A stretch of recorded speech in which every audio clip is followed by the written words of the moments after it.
Di PASOE ini sudah 3 kali kami mendapatkan penilaian akreditasi yaitu A Excellent. Apakah PASOE masih bisa mempertahankan Ya. A Excellent atau akan turun menjadi B? Gitu?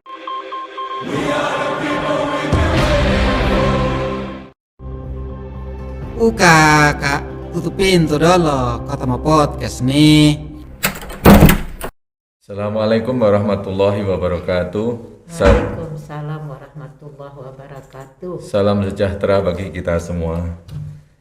Para Jastiker pengajian agama SOE yang saya hormati, hari ini adalah hari pertama perdana pengajian agama SOE meresmikan atau menggunakan podcast kita, yaitu Justice Podcast pengajian agama SOE, yang alhamdulillah pada hari ini kita kedatangan tamu spesial dari Pengadilan Tinggi Agama Kupang, Ibu Dr.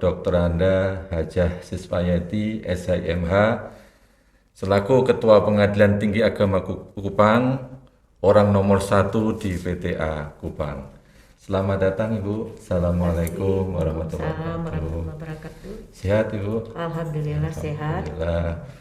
Jadi pada kesempatan ini kami ucapkan terima kasih banyak atas kehadiran Ibu di Pengadilan Agama SOE. Tapi karena kita sudah berjarak, mungkin saya izin untuk mencopot maskernya.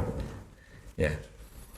Terima kasih sekali lagi Ibu atas waktu, karena kesibukan Ibu yang luar biasa. Kemudian hari ini juga selesai pengawasan, adanya pengawasan reguler dari Pengadilan Tinggi Agama, dan alhamdulillah barusan selesai ekspos pengawasan dari Pengadilan Tinggi Agama.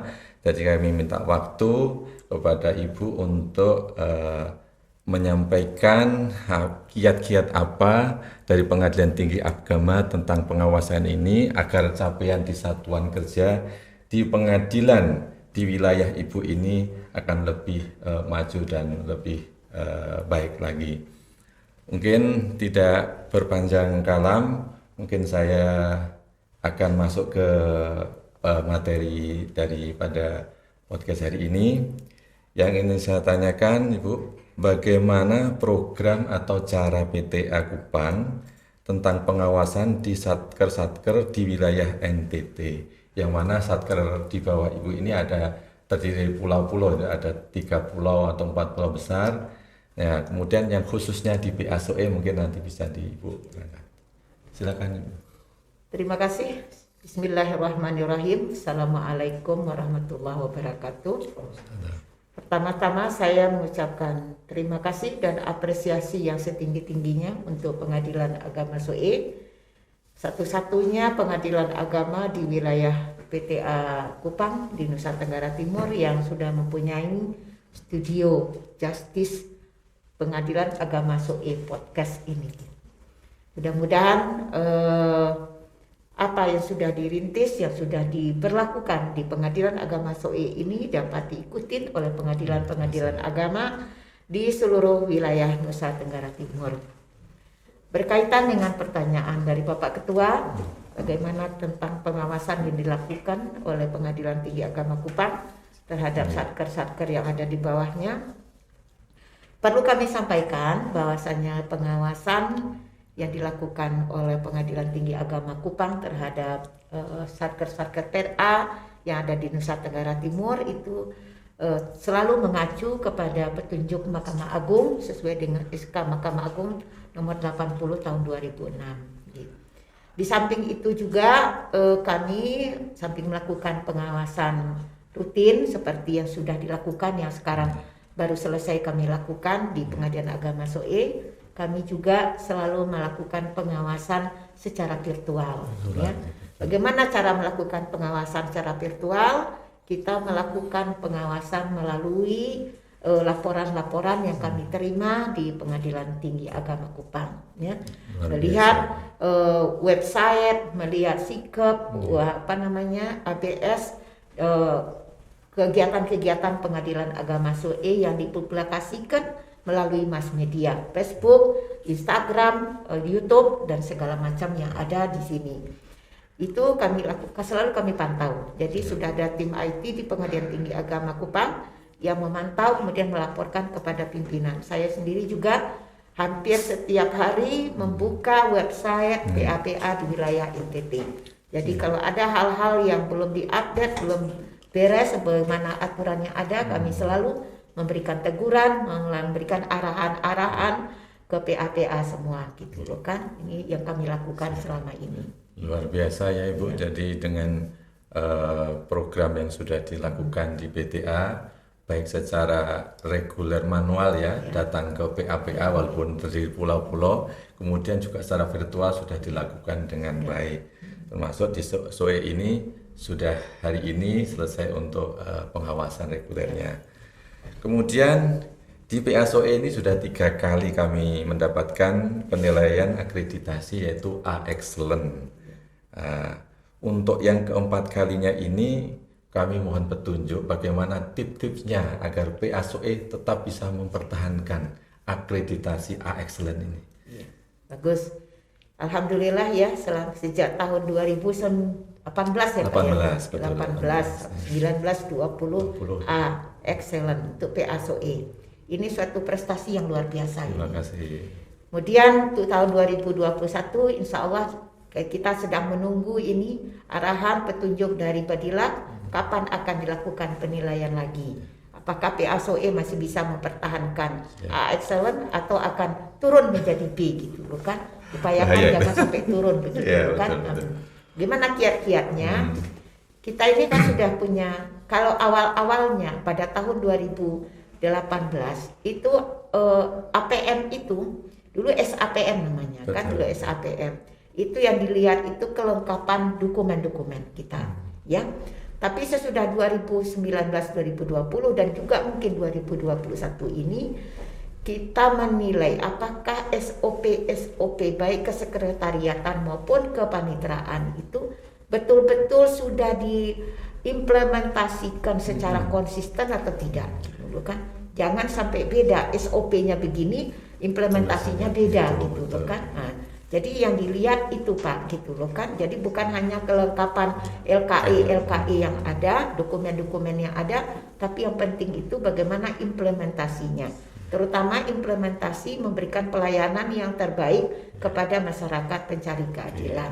Jadi semua cepat, semua tepat gitu loh kan, dan semua bermanfaat untuk masyarakat pencari keadilan. Insya Allah ya.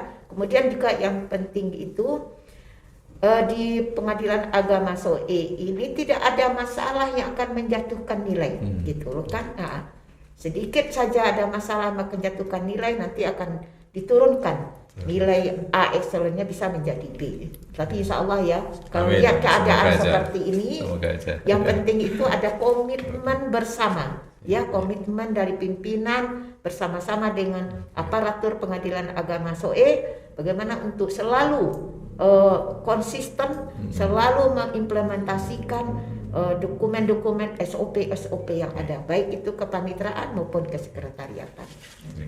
Oke, jadi komitmen dari seluruh aparatur Pengadilan Agama SOE dengan implementasi daripada apa yang sudah ditetapkan ya terdokumentasi. Tapi untuk SOP kan kita menyusun sendiri kan. Betul, dan itu harus kita betul-betul implementasikan dengan baik. Dan untuk tahun 2021 ini kita masih menunggu petunjuk dari Badilak mengenai juklak untuk penilaian akreditasinya. Oke, kemudian untuk yang ketiga ini apakah ada perubahan instrumen dalam kelengkapan kompetensi eviden bagi Satker yang telah selesai tenggang waktu surveillance-nya? Karena kemarin kita sudah surveillance yang ketiga, ini betul-betul kita masih menunggu ini kepastian bentuknya bagaimana sehingga kami tetap berusaha menyediakan ataupun melengkapi, tapi kami belum tahu alat ukurnya karena belum ada. Ini kira-kira ada perubahan atau bagaimana? Sampai detik ini belum ada perubahan. Seperti tahun lalu itu kalau ada perubahan itu semua asesor dilakukan pendampingan dulu. Tapi sampai saat sekarang belum ada perubahan standarisasi penilaian. yang akan dilakukan oleh asesor-asesor. Kalau untuk asesor yang untuk terhadap satker yang sudah A itu kan bisa asesornya kan dari PTA sendiri Pak. Alhamdulillah di seluruh PA di NTT itu sudah A semuanya tahun 2020. Jadi kita tidak mendatangkan asesor dari Badilak lagi.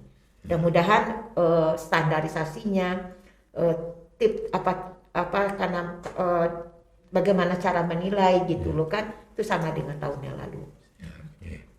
Oke, terima kasih Bunda. Kemudian untuk pembangunan zona integritas, kita ini sudah di bulan Juli ini, tapi belum ada pengumuman siapa yang masuk nominasi ke tingkat selanjutnya untuk dinilai oleh tim TPN. Tapi Pengadilan Agama SOE secara nominatif sudah termonominasi untuk masuk ke sana, dan kita sedikit banyak sudah mempersiapkan, dan kami mohon dari Ibu KPTA mungkin ada kiat-kiat khusus untuk menghadapi pembangunan zona integritas ini, karena kita tahu juga PASOE sempat mengalami kegagalan waktu untuk tahun 2020, sehingga 2021 ini kami berusaha untuk bisa merebut itu predikat WBK itu. Ya. Informasi terakhir ya.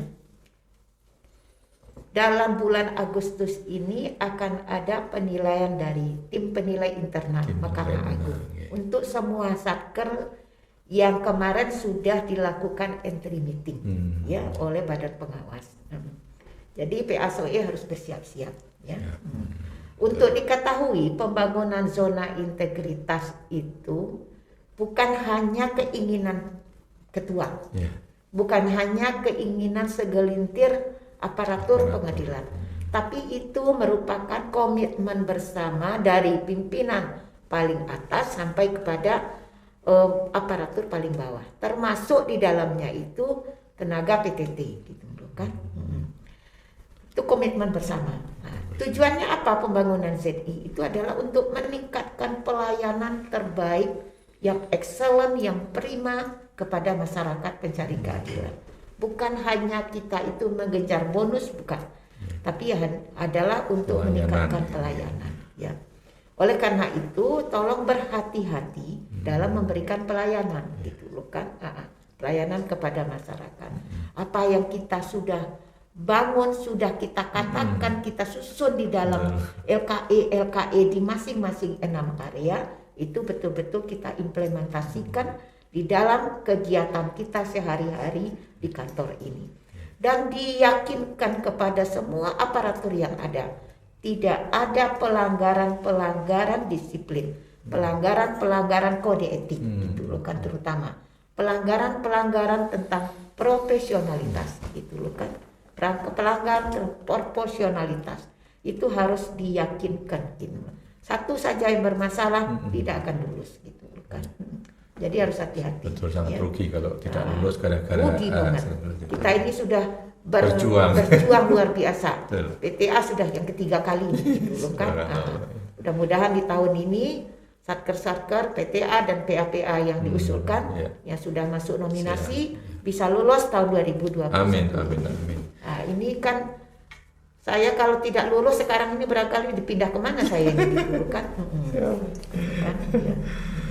Oke, jadi terima kasih kiat-kiatnya sudah diberikan oleh Ibu KPTA. Kami sering sebut Bunda nih ya, Bunda ya, untuk mengakrabkan.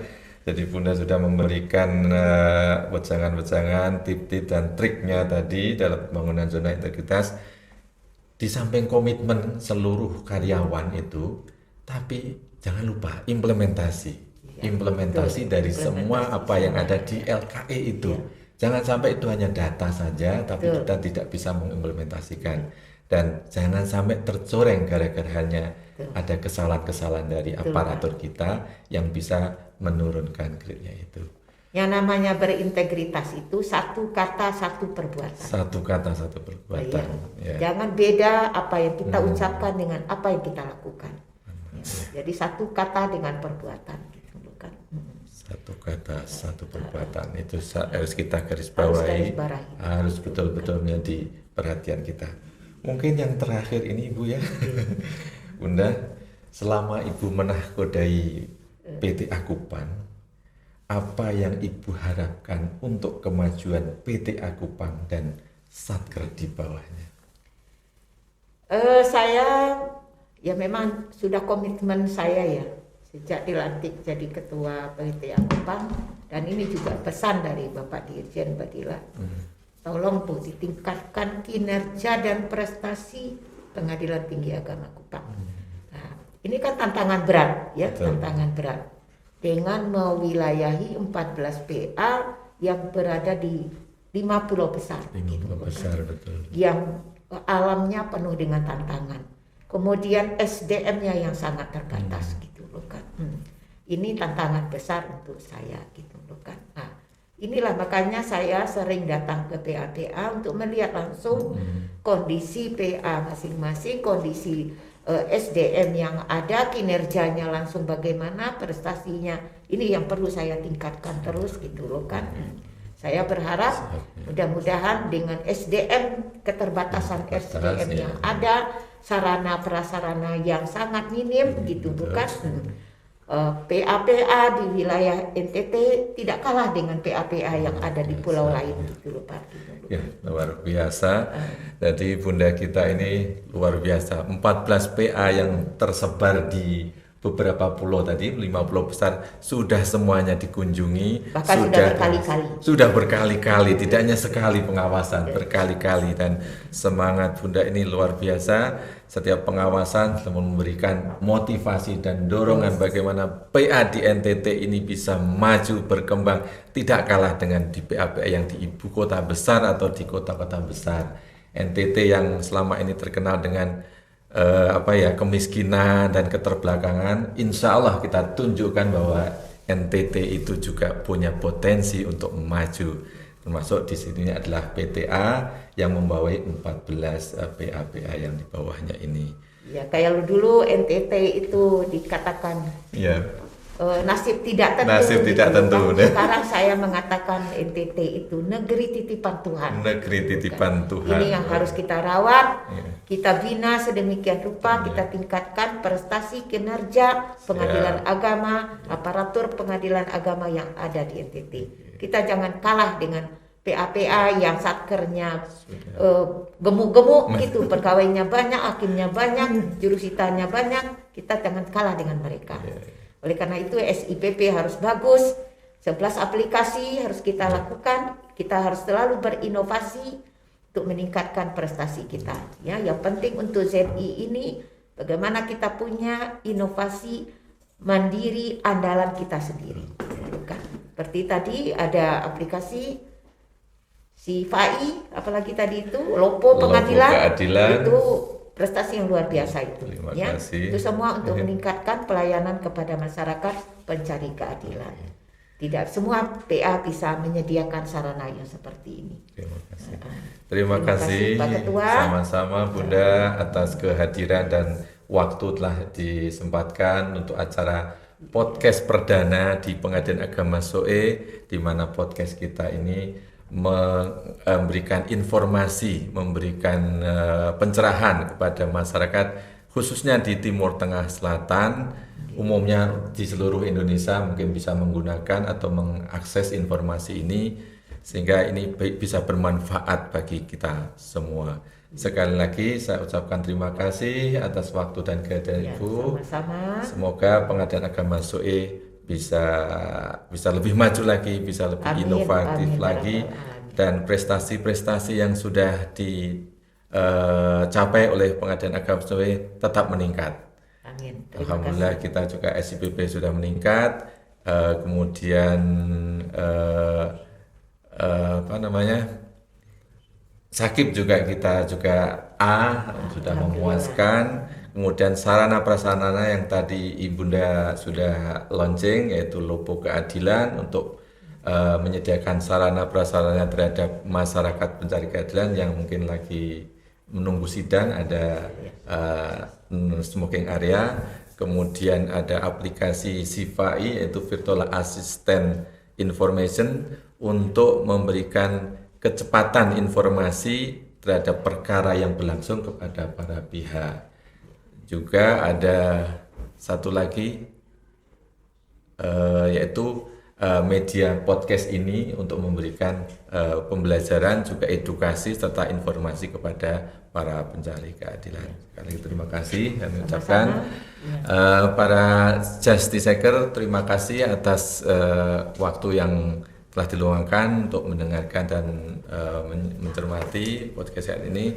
Semoga ikhtiar Pengadilan Agama SOE ini memberikan manfaat yang sebesar-besarnya bagi warga peradilan, juga warga seluruh Indonesia ini untuk bisa memberikan kontribusi. Terima kasih dari saya. Assalamualaikum warahmatullahi wabarakatuh. Waalaikumsalam warahmatullahi wabarakatuh. Salam sejahtera bagi kita semua. Terima kasih Pak, selamat ya. Mudah-mudahan Pengadilan Agama SOE bergerak cepat melayani masyarakat.